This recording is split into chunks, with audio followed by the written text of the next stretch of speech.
আসসালামু আলাইকুম ওয়া রাহমাতুল্লাহ। নামাজের ওয়াজিব ১৪টি।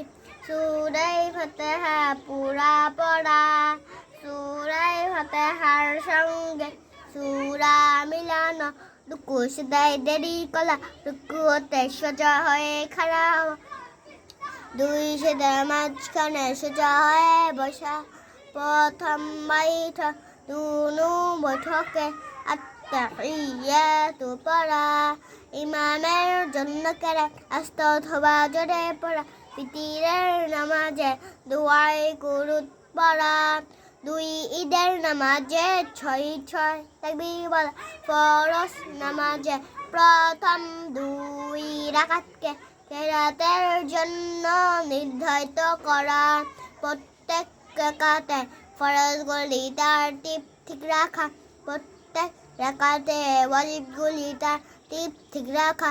আসসালামু আলাইকুম বলে নামাজ শেষ করা। আসসালামু আলাইকুম ওয়া রাহমাতুল্লাহ।